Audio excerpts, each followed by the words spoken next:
الرحمن الرحیم السلام علیکم ورحمۃ اللہ وبرکاتہ۔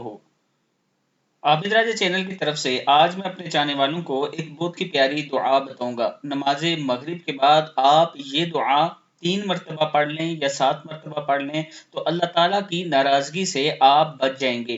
دعا کیا ہے؟ بسم اللہ الرحمن الرحیم، اللہم انی اعوذ بک من زوال نعمتک وتحول عافیتک وفجاعت نقمتک وجمیع سخطک۔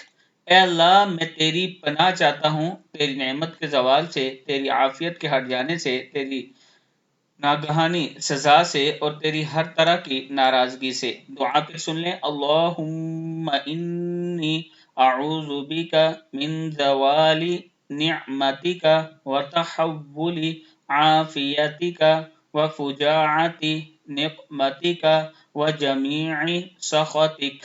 صدق اللہ العظیم۔